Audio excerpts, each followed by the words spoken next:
Messi. Messi. Essence d'un label. L'essence d'un label sensoriel. Une plongée immersive. Idée active. Numérique, mécanique et cinétique.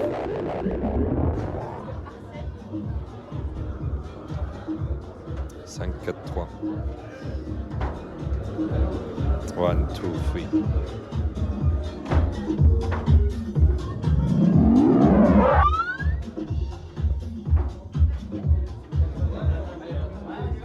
J'ai été shooté 2 fois par Vogue, moi.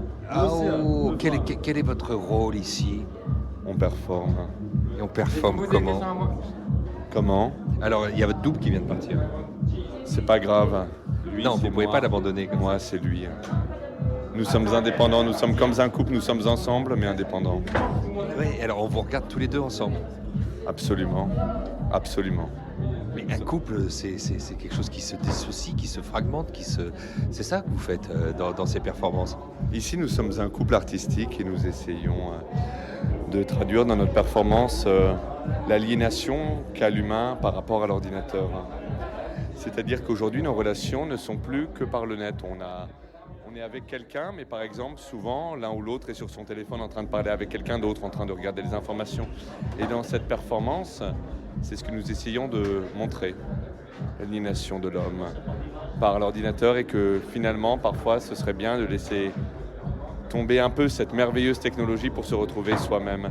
Mais c'est une problématique qui date depuis la nuit des temps, puisque déjà Platon, dans je ne sais plus quelle œuvre, vous pardonnerez mon absence de culture, le soulignait à propos de l'écriture. L'écriture est une chose merveilleuse, mais il faut savoir en user avec sagesse. Vladimir, c'est votre nom.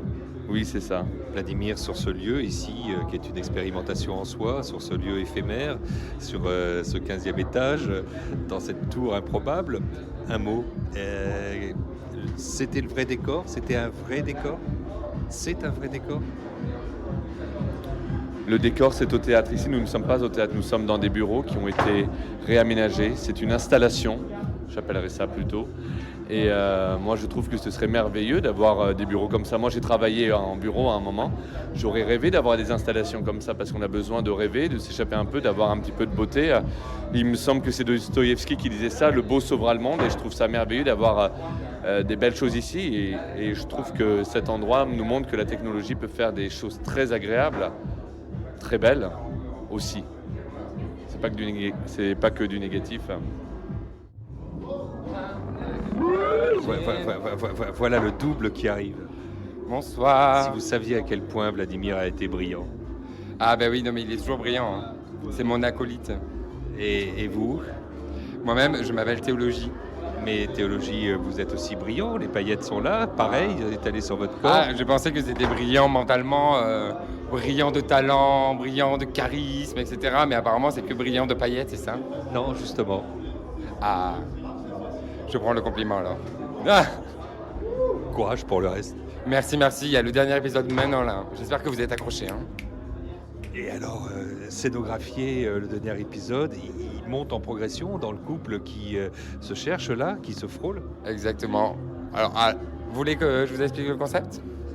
Alors, en fait, l'histoire c'est qu'on est des cyborgs et dans un monde où en fait on a l'omnipotence d'un dieu en fait, puisqu'on est branché à des ordinateurs et aujourd'hui l'ordinateur c'est Wikipédia, c'est tout, on a tout le savoir, on sait tout, on est parfait quoi. On est l'être suprême qu'on a toujours voulu être quoi, on est le post-humain quoi. Et en fait, on est fondu dans notre environnement et on joue avec lui pour avoir de l'énergie. C'est pour ça qu'on se branche, qu'on se débranche, etc. pour subvenir à notre besoin. Mais dès que quelqu'un d'autre, une altérité rentre dans le jeu, là, il y a forcément un combat de violence et d'amour. Sauf que vu qu'on est des cyborgs, on est à la fois chair, c'est-à-dire amour, on est humain, quoi. Donc on va se partager de l'amour et de l'énergie, mais aussi de l'énergie. Mais quand il y en a trop, ça devient une drogue. Donc à quel dosage on peut donner pour ni violenter l'autre, ni le dominer, ni être esclave, ni être... etc. Et ça, c'est ce jeu-là.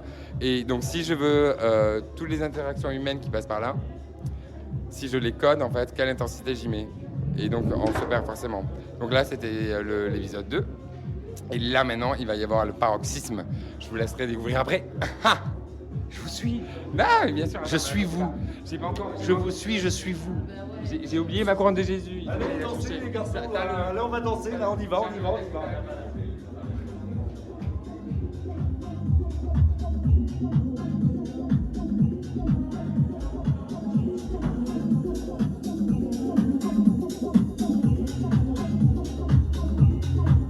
C'était Numessie, naissance d'un appel sensoriel, une plongée immersive au sein d'un rêve cinétique capté les 4 et 5 juillet 2019 dans les locaux d'Idéactif, produite par Idéactif et réalisée par En Roue Libre.